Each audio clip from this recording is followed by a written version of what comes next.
नमस्कार दोस्तों। आज हम बात करेंगे भारत का डिफेंस सिस्टम को। कहां पे? तो एयर, लैंड एंड वाटर में।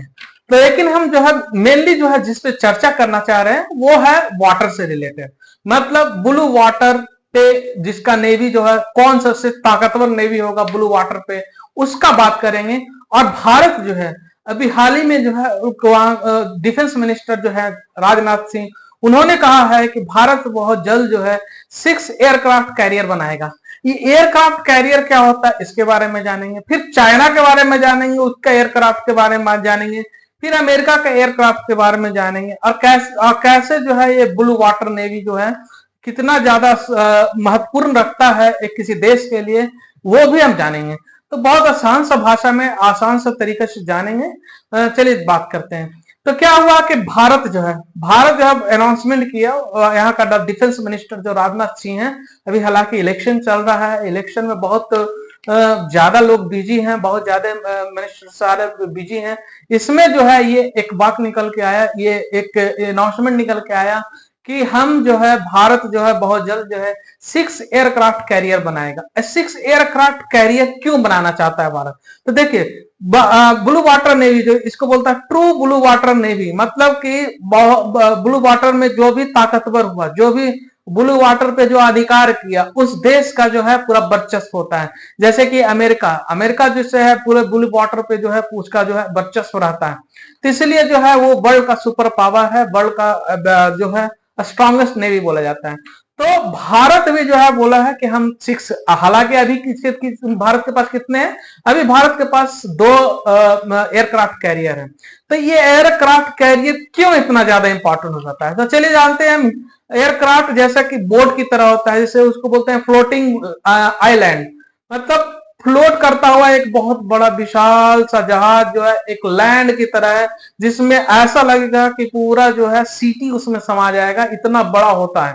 तो ये जो कंसेप्ट है ये आज का कंसेप्ट नहीं है। जब हम लोग जब गुलाम थे, जब हमारे ऊपर 300 साल जो है तरह तरह के जो है यूरोपियंस, जैसे फ्रांस, ब्रिटेन, इटली, तुर्की और अमेरिकन, जिस तरह से हम लोग पर राज किया, ये वही है जहां से ये वही ब्लू वाटर है जहां से जो है हम लोग जो है ऐसे चंगुल में फंसे और 3 साल तक जो है 300 साल तक जो है हम लोग जो है किसी का गुलाम बन के रहे। तो जब हम लोग गुलाम बनकर थे तो यही ब्लू वाटर नेवी से, यही ब्लू वाटर से जो है उनकी नेवी आते थे। ब्रिटेन कभी नेवी भेजता था, कहीं पुर्तगाल नेवी भेजता था, तो कहीं फ्रांस नेवी भेजता था, और हमारे देश पे तरह तरह तरीके से जो है आक्रमण करके लूटपाट मचाता था, तरह तरह से जो है करे लगाता था, टैक्स लगाता था, इससे बहुत ज्यादा बदतर हाल। इसी ब्लू वाटर से जो है वो वापस चले जाते थे, मतलब बहुत बड़े बड़े शिप लेकर आते थे। लेकिन उस समय जो टेक्नोलॉजी था, जितना जितना तरह का टेक्नोलॉजी था, वो उस समय का वो उसी तकनीक का इस्तेमाल करते थे। लेकिन धीरे धीरे मॉडर्नाइजेशन, धीरे धीरे जो है लोगों को जो देश पे देश स्वतंत्र होना शुरू हुए, तो इससे क्या हुआ कि लोगों का जो है ब्लू वाटर में जो इंटरेस्ट जागा, लोग जो है और ज्यादा से ज्यादा जो है देश जो है इस ब्लू वाटर पे जो अधिकार करने की कोशिश करना शुरू किए। इसके बाद क्या हुआ कि सबसे बड़ा शिप बोला जाता है टाइटैनिक को बनाया गया। टाइटैनिक में वो सारे सुविधा बनाए गए, वो इतने बड़े जहाज बनाए गए कि मतलब उस समय का सबसे एडवांस तकनीक का जो है ये बनाया गया था, शिप बनाया गया था।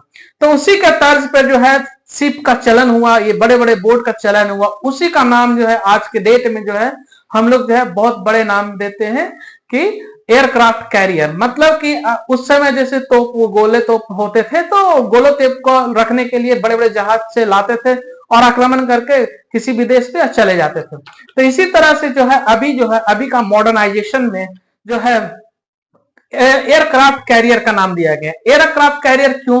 तो देखिए क्या होता है कि बड़े बड़े जहाज क्राफ्ट, जैसे अभी हमारे पास 2 है, जैसे विक्रमादित्य है और एक आईएनएस विक्रमादित्य है, एक आईएनएस विक्रांत है। तो विक्रमादित्य जो है 2013 में जो है हमें रशिया ने दिया।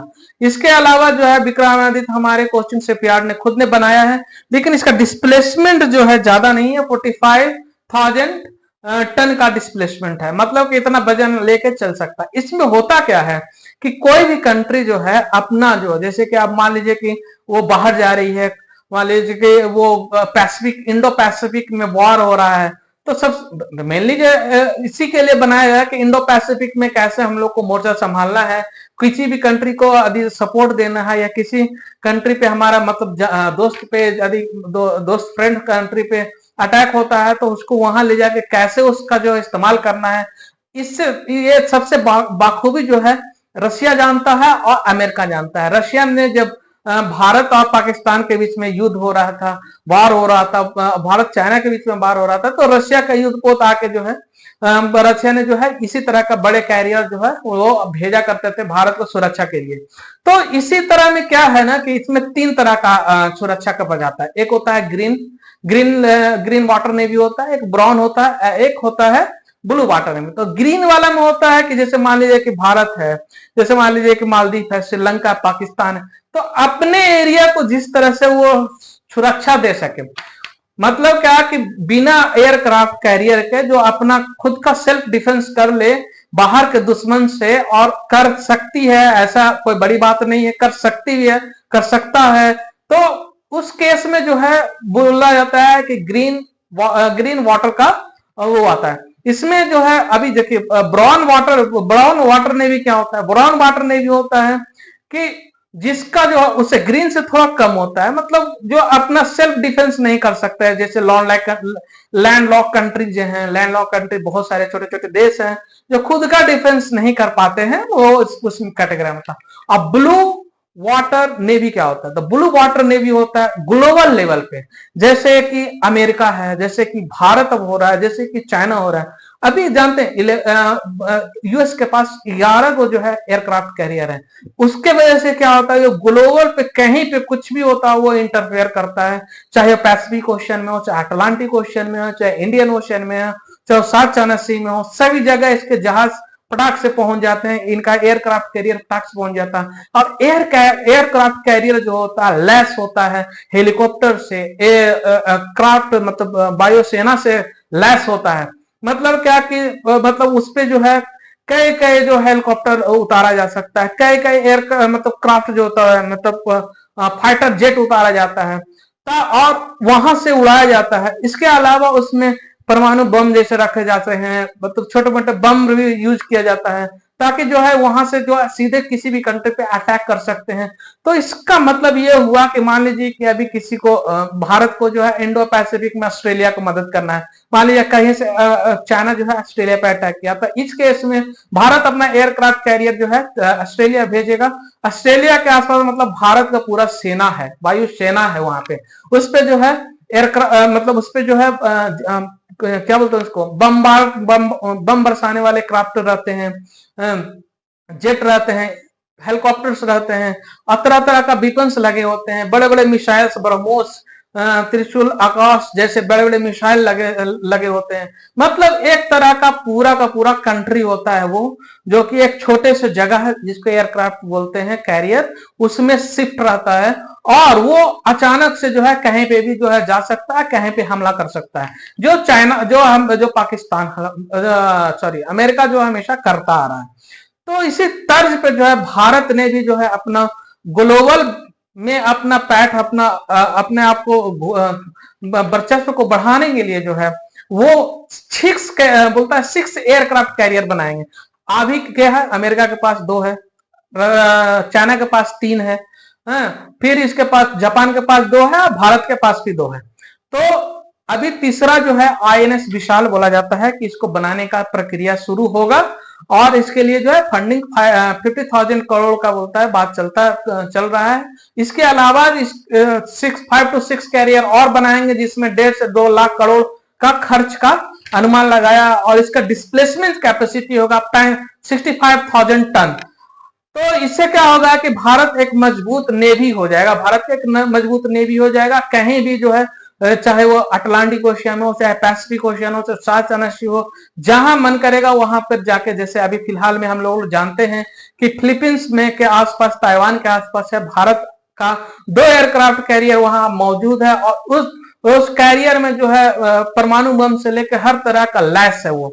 तो एक तरह से जो है सामने वाला कंट्री जो है इससे डर जाता है कि भारत का एयरक्राफ्ट कैरियर है, जैसे चाइना को आंख दिखाने के लिए वहां पे खड़ा किया गया है, वियतनाम को सुरक्षा देने के लिए खड़ा किया गया है, जैसे फिलीपींस को सुरक्षा देने के लिए खड़ा किया गया है। इसके अलावा वो बहुत तरह से मिसाइल से लैस है को सेकंड भर में जो है किसी भी देश को वो तबाह कर सकता है। ऐसा एयरक्राफ्ट कैरियर आज के डेट में बना। सबसे बड़ा एयरक्राफ्ट कैरियर जो है ना अमेरिका का है, जो बोला जाता है 80 to 90,000 टन डिस्प्लेसमेंट का है, मतलब बहुत हैवी, बहुत विशाल कैरियर कैरियर है, जो कई बार जो है वो इंडियन ओशन में भी देखा गया है, पैसिफिक ओशन में भी देखा गया है। मतलब कि अमेरिका को जो जिसको किसी को समझाना हो ना तो तुरंत वो भेज देता है। अभी ईरान और इजराइल में जो बम्बार्डमेंट हुआ था, जो ईरान बोला था कि हम जो है इजराइल पे बम बरसाएंगे, उस केस में क्या हुआ था, अमेरिका का नेवी जो है, जो ब्लू वाटर नेवी है या क्राफ्ट कैरियर है, वो कहीं ना कहीं जो है पास गल्फ कंट्री में था और मेडिटेरियन सी में था, ताकि जो है ईरान को इस बदतमीजी करने से रोका जाए। लेकिन इसके बावजूद भी जो है ईरान ने 300 बोला जाता 300 बम बरसाए किस पे, इजराइल पे। तो इस तरह का जो है टेक्नोलॉजी जो है कहीं ना कहीं जो है ब्लू वाटर पे जो है एक वर्चस्व की लड़ाई है, जिसपे जो है खड़ा उतरना चाहता है भारत। चाइना का पीछे नहीं रहता। चाइना के पास देखिए, चाइना के पास पहले 2 था, अभी तीसरा बनाया, जिसका डिस्प्लेसमेंट 80,000 लगभग जो है अमेरिका के बराबर जो है उसका डिस्प्लेसमेंट, कैरियर डिस्प्लेसमेंट है। अब बोला जाता है कि 2035 तक चाइना के पास 6-7 होगा। तब तक अमेरिका को जो 11 एयरक्राफ्ट वो बूढ़े हो चुके होंगे और वो शायद डीकमीशन भी हो जाए। तो इसीलिए जो है कहीं ना कहीं जो है चाइना उभर के आएगा उस समय, बहुत ग्लोबल पावर पर सुपर पावर बन के आएगा। चाइना का ये जो अभी थर्ड वाला जो है बहुत बड़ा शिप है और इसका ट्रायल चल रहा है, और ये हर टेक्नोलॉजी, हर मॉडर्न टेक्नोलॉजी से लैस है। और ये जो है तो जब वो उतरता है, जब साउथ चाइना सी में जब उतरता है तो एक विशाल का दैत्य जैसा आकार का एक फ्लोटिंग जो होता है आइलैंड, उस तरह का जो है इसका आकलन किया गया है। तो ये था इसका मेन इंडो पैसिफिक वाटर में ट्रू ब्लू वाटर नेवी का ये एक था, एक जो भारत हमेशा से डिस्कशन करना चाहता है, हमेशा से। यही नहीं, भारत जो है सबमरीन भी बहुत तेजी से बना रहा है, ताकि जो है हमारे जो है हिंद महासागर को, इंडो पैसिफिक में किसी मेरे फ्रेंड को यदि जरूरत पड़े, किसी दोस्त कंट्री को जरूरत पड़े, वो तुरंत वहां से वहां भेज सकता है। तो ग्लोबल लेवल के लिए जो होता है ग्लोबल, जैसे ब्लू वाटर नेवी में जो होता है उसमें भी 3 कैटेगरी होता है, 3 से 4 कैटेगरी होता है। उसमें जो है फर्स्ट कैटेगरी में अमेरिका आता है। ग्लोबल लेवल पे उसका जो है 11 एयरक्राफ्ट है, तो ग्लोबल लेवल पे जो उसका वर्चस्व होता है। तो इस तरह से जो है भारत कहीं ना कहीं जो है उभर के सामने आ रहा है। लेकिन एक एयरक्राफ्ट को बनाने का जो है समय होता है ना, वो बहुत ज्यादा होता है। जैसे कि अभी से स्टार्ट किया जाए तो 2028-29 तक जो है इसका ट्रायल किया जा सकता है। तो बहुत लंबा समय लगता है एक बहुत बड़े विशाल का एयरक्राफ्ट कैरियर बनाना। तो अभी के लिए जो भारत के पास 2 एयरक्राफ्ट कैरियर है, वो बहुत कम डिस्प्लेसमेंट का है, एज वेल एज अभी जो इसको मॉडिफाई किया गया है। हालांकि बोला जाता है कि जापान के पास तो छोटा सा जो है सिर्फ हेलीकॉप्टर उतार सकते थे 2 एयरक्राफ्ट कैरियर, हालांकि इसको रखना नहीं चाहिए लिस्ट में, लेकिन बोला जाता है कि इसको एक्सटेंड किया गया था ताकि जो है 2-4 एयरक्राफ्ट उस पर उतर सके। तो इस तरह से जो है कहीं ना कहीं है, जब ब्लू वाटर जो जिसके अधिकार में हो जाना, वो कहीं ना कहीं है सुपर पावर, ग्लोबल पावर कहलाएगा, जैसे आज के डेट में अमेरिका कहलाता है। तो चाइना इसको तेजी से इसको फुलफिल करना चाह रहा है और 2035 तक चाह रहा है कि ये हम जो है इस पे ब्लू वाटर नेवी पे जो है हम अधिकार कर ले।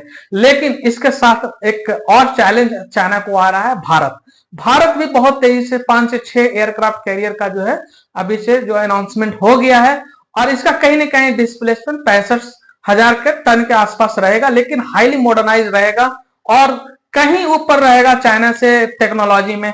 हालांकि जो अभी जो है हम लोग ब्रह्मोस जो फिलीपींस को दिए हैं, वो भी कहीं ना कहीं जो है अमेरिका के डिफेंस सिस्टम को भेज दिया है। तो कहीं ना कहीं जो है हम जब बनाएंगे ना एयरक्राफ्ट कैरियर, जब हमारा डिफेंस सिस्टम, जब डिफेंस स्टार्ट होगा, तो कहीं ना कहीं जो है हम कहीं ना कहीं स्ट्रांग हो जाएंगे और बहुत जल्द जो है हम लोग सुपर पावर में काउंट आने लगेंगे। तो इसीलिए जो है एयरक्राफ्ट कैरियर बहुत ज्यादा इंपॉर्टेंट हो जाता है। मतलब एयरक्राफ्ट कैरियर का मतलब खुद एक देश किसी भी जगह जा सकता है और वहां से जो है ऑपरेट हो सकता है। मतलब इस तरह का क्षमता होता है एयरक्राफ्ट कैरियर का, इतने बड़े बड़े होते हैं। इवन बोला जाता है कि क्या क्या एयरक्राफ्ट ऐसे होते हैं कि एक छोटे से सिटी को इतना बिजली उत्पन्न करते हैं कि वो दे सकते हैं। और सोचिए उतना जो है उस एयरक्राफ्ट में वजन के साथ, उतना टेक्नोलॉजी के साथ वो लैस रहता है। एयरक्राफ्ट को जो है बहुत शॉर्ट रनवेज पे मिलता है, उसके बावजूद भी है एयरक्राफ्ट उस पर उतरते हैं, उस पर बहुत तरह का मिसाइल लगे होते हैं, मतलब बहुत तरह का रडार सिस्टम होता है, बहुत तरह का डिफेंस सिस्टम होता है। मतलब कि कोई बाहर से यदि कोई अटैक करता है एयर से, तो वहां डिफेंस सिस्टम एक्टिवेट होता है और उसको रास्ते में खत्म कर देता है। तो इस तरह से जो है इतना इंपॉर्टेंस है एयरक्राफ्ट कैरियर का। इसलिए जो है ये ब्लू वाटर के लड़ाई में जो है एयरक्राफ्ट कैरियर जो है कहीं ना कहीं बहुत ज्यादा महत्वपूर्ण रोल निभाने वाला है। और इसके लिए, इस तत्परता के लिए जो है भारत जो है तेजी से लगा हुआ है और तेजी से बढ़ाने की कोशिश कर रहा है, चाहे वो सबमरीन की बात हो, चाहे एयरक्राफ्ट कैरियर की बात हो। और काफी ज्यादा जो है फंड इस पर जो है खर्च किया जा रहा है। तो ये था आज का। धन्यवाद।